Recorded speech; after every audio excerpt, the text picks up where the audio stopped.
चंदन नगर थाना क्षेत्र के बाग में एक बोरे में बंद एक महिला का शव मिला था, जिससे क्षेत्र में सनसनी फैल गई थी। प्रारंभिक जांच पड़ताल में आशंका जताई जा रही थी कि महिला की हत्या कर लाश को फेंका गया है, लेकिन जब पुलिस ने मामले का खुलासा किया तो सब लोग चौंक गए। दरअसल महिला पति मदन नरगावे के साथ किराए से रहती थी। मदन ने बताया कि वह दोनों पति पत्नी किराए के कमरे में रहते थे। वे आर्थिक और शारीरिक रूप से कमजोर हैं।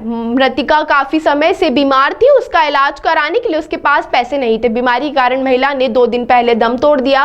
पैसे नहीं होने पर पत्नी का शव 2 दिन तक घर में रखे रहा। जब उसके शव से बदबू आई तो मदन ने अपनी पत्नी के शव को बोरी में भरकर घर से कुछ ही दूरी पर फेंक दिया। मामले में पुलिस पति को हिरासत में लिया है। वहीं पूरे मामले का खुलासा होने के बाद इंसानियत को शर्मसार करने वाली घटना सामने आई। अगर आसपास के रहने वाले लोग दंपति की मदद करते तो आज ऐसी स्थिति नहीं बनती। वह इस पूरे मामले में पुलिस का एक मानवीय चेहरा सामने आया, जहां पुलिस ने महिला का अंतिम संस्कार किया।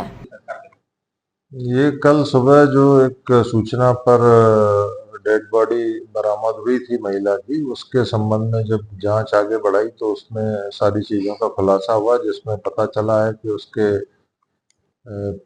पति मदन द्वारा पैसों की तंगी और अज्ञानता वश जो है डेड बॉडी को सड़क पर छोड़ा गया था लवारिस हालत में। उसको बाद में पोस्टमार्टम कराया गया है। संपूर्ण जांच और पोस्टमार्टम से अभी इसमें किसी तरह का कोई अपराध का घटित होना नहीं पाया गया है। क्योंकि महिला के भी कोई नजदीकी परिजन नहीं है तथा आर्थिक स्थिति भी कमजोर है, इस कारण से पुलिस ने उसको पोस्टमार्टम के उपरांत शव का अंतिम क्रिया कराने हेतु थाना प्रभारी चंदन नगर ने अपने टीम के साथ में उसमें पूरे सहयोग करके अंतिम क्रिया विधि विधान के साथ करवाया है।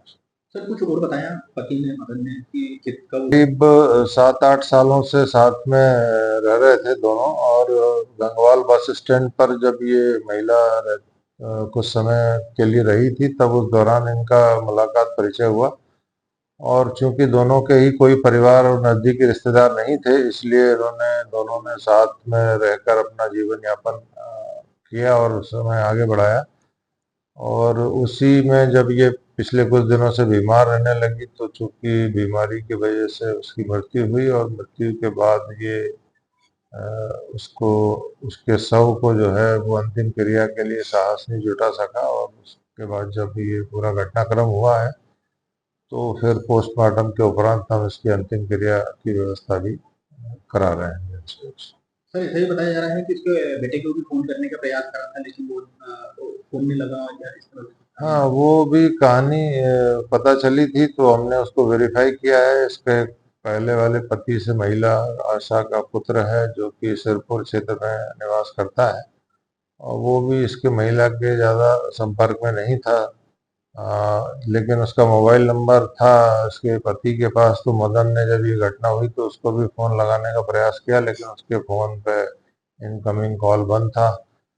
कल जब हमने भी चेक किया तो सही पाया गया कि उसमें इनकमिंग सर्विसेज नहीं थी। फिर उसमें एक रिचार्ज वाउचर डलवा कर और फिर उससे बात की गई, तब उससे संपर्क होकर घटना की सूचना दी गई। सर जिस क्षेत्र में ये रहता था वो मुस्लिम क्षेत्र है, क्या मदद नहीं मिलने की आशंका के चलते इसने आल पड़ोसियों को इस तरह से जानकारी दी थी या कुछ? मदन ने जो पूछताछ में बताया है उसमें यही है कि उसको आशंका थी कि पता नहीं लोग मेरे इस काम में मदद करेंगे या नहीं करेंगे।